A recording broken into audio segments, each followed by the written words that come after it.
অসমৰ মাননীয় মুখ্যমন্ত্ৰী ডক্টৰ হিমন্ত বিশ্ব শৰ্মা ইমান বেছি চতুৰ মানুহ যে তেওঁ সাধাৰণ জনতাক প্ৰথমতে বুজাবলৈ চেষ্টা কৰে, আশ্বস্ত কৰিবলৈ চেষ্টা কৰে, আৰু যদি আশ্বস্ত নহয় মুখ্যমন্ত্ৰী ডাঙৰীয়াৰ কথাত কিবা কাৰণত, তেতিয়া তেওঁ সেই মানুহখিনিক মানে এক ধৰণৰ দমজাত পেলায়, সন্দিহান কৰি তোলে, মানে বুজিব নে নুবুজে এনেকুৱা এটা পৰিৱেশ সৃষ্টি কৰে। সাধাৰণ জনতাই ইয়েছো ক'ব নোৱাৰে, ন'ও ক'ব নোৱাৰে, মানে হয়ও ক'ব নোৱাৰে, নহয় বুলিও ক'ব নোৱাৰে, আৰু শেষত গৈ গৈ মুখ্যমন্ত্ৰী ডাঙৰীয়াক বিশ্বাস কৰিবলৈ বাধ্য হয়। মুখ্যমন্ত্ৰী ডাঙৰীয়াই ঠিক এই ধৰণে ৰাজনীতি এটা কৰি আছে।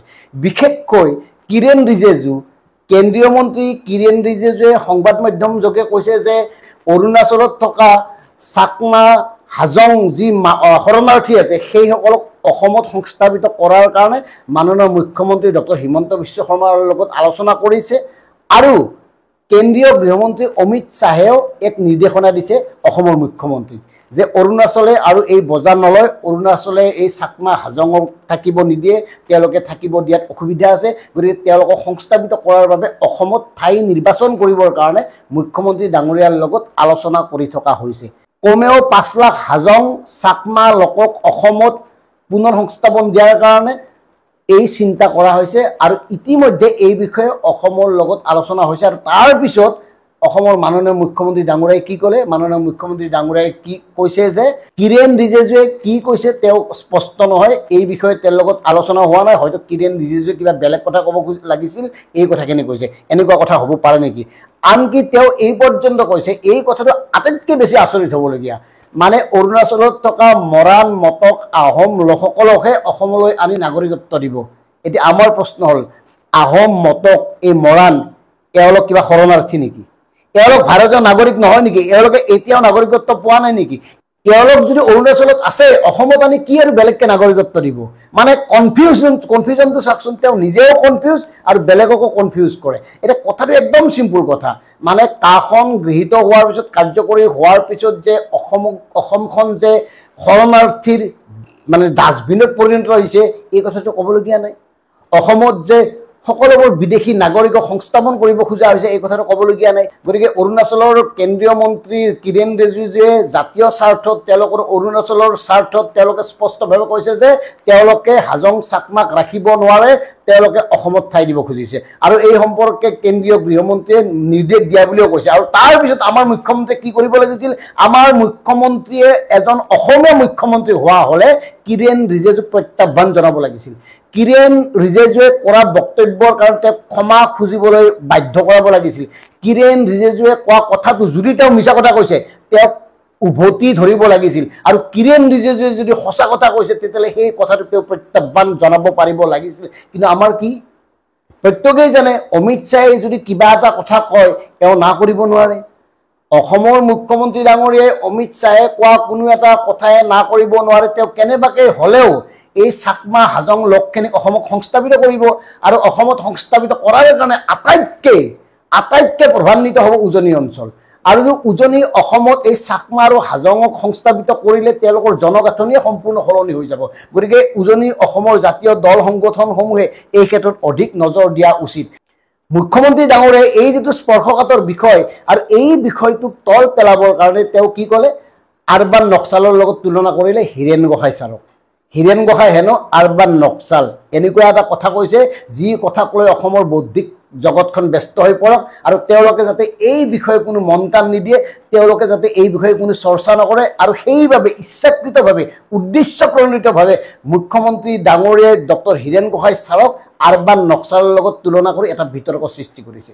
আনহাতে মন কৰিব, জুবিন গাৰ্গ ডাঙৰীয়াই যে আপোনাৰ প্ৰভু ঈশ্বৰক লৈ বিতৰ্ক হৈছে, এই বিতৰ্কটো ইয়াৰ কিবা কাৰণ হ'ব পাৰে নেকি? কাৰণ চিন্তা কৰক, অসমত যদি পুনৰ অৰুণাচলত থকা 5 লাখ চাকমা হাজং লোকক সংস্থাপিত কৰা হয় অসমৰ কি অৱস্থা হ'ব পাৰে? আইনখন গৃহীত হোৱাৰ পিছত, কাৰ্যকৰী হোৱাৰ পিছত, ইতিমধ্যে বাংলাদেশৰ পৰা 71 চনৰ পিছত অহা অসমত যিসকল অবৈধ নাগৰিক আছে তেওঁলোককতো বৈধতা দিয়েই হ'ল।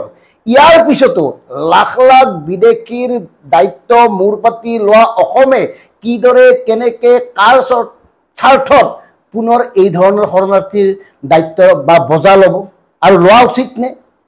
একদম সিম্পল কথা। মুখ্যমন্ত্ৰী ডাঙৰীয়াই মাজে মাজে কৈ আছে যে তেওঁৰ অনুমতি অবিহনে বাংলাদেশৰ এটা চৰাই চিৰিকটিও মানে অসমত সোমাব নোৱাৰে, অসমত থাকিব নোৱাৰে। আৰু মুখ্যমন্ত্ৰী ডাঙৰীয়াক কোনে বুজায়? এতিয়া কোনেওতো ক'ব নোৱাৰে যে মুখ্যমন্ত্ৰীতকৈও এই যিসকল সন্দেহযুক্ত বাংলাদেশী অসমত আছে তেওঁলোক চতুৰ। তেওঁলোকে এতিয়াও ভাৰতবৰ্ষত নাগৰিকত্ব লাভৰ কাৰণে আবেদন কৰা নাই, কাৰণ এই বিষয়টো উচ্চতম ন্যায়ালয়ত বিচাৰাধীন হৈ আছে। এতিয়া মুখ্যমন্ত্ৰী ডাঙৰীয়াই বাৰে বাৰে কৈ আছে যে এজনেওতো আবেদন কৰা নাই, মাত্ৰ এজনে আবেদন কৰিছে মানে নাগৰিকত্ব বিচাৰি। এতিয়া আমাৰ ডিকেবি ফেক্টৰ স্পষ্ট কথা, যদি কিবা কাৰণত উচ্চতম ন্যায়ালয়ে আইনখন বাতিল কৰে, এই যে আবেদন কৰিছিল এজনে হওক বা 1 লাখে হওক, সেই আবেদন কৰা কেইজনৰ কিবা বিচাৰৰ প্ৰয়োজন থাকিব নেকি? তেওঁলোকে আবেদন কৰা মানে তেওঁলোকে অবৈধ নাগৰিক। গতিকে তেওঁলোক যেনেকৈ অবৈধ নাগৰিক হয়েই তেওঁলোকক বাহিৰ কৰি দিয়া হ'ব। গতিকে ইমান মানে কেঁচা কাম এই সন্দেহযুক্ত নাগৰিকসকলে নকৰে, কাৰণ সন্দেহযুক্ত নাগৰিকসকলক সংস্থাপনৰ মানে আঁৰত অদৃশ্য এটা ডাঙৰ শক্তি জড়িত হৈ আছে, আৰু তেওঁলোকৰ নিৰ্দেশনাত এই গোটেই কাম কাজবোৰ চলে। গতিকে মুখ্যমন্ত্ৰী ডাঙৰীয়াই অসমৰ সাধাৰণ জনতাক মূৰ্খ বুলি ভাবি এই যুক্তি দিছে যে মানে কোনেও এতিয়ালৈকে আবেদন কৰা নাই। মুখ্যমন্ত্ৰীটো বাদ দিয়ক, আমাৰ জয়ন্ত পীযুষ বিভিন্নজন চবেই কয় কেইজনে আবেদন কৰিলে, কোটি কোটি মানে লাখ লাখ বিদেশী অহা কথা আছিল, এজনেতো অহা নাই। আৰে বাবা, কিয় আবেদন কৰিব? যদি সুপ্ৰিম কোৰ্টে কাখন বাতিল কৰে, এই আবেদন কৰা মানুহকেইজন দেখে দেখোন তেওঁলোকে অবৈধ বাংলাদেশী বুলি প্ৰমাণ হ'ব।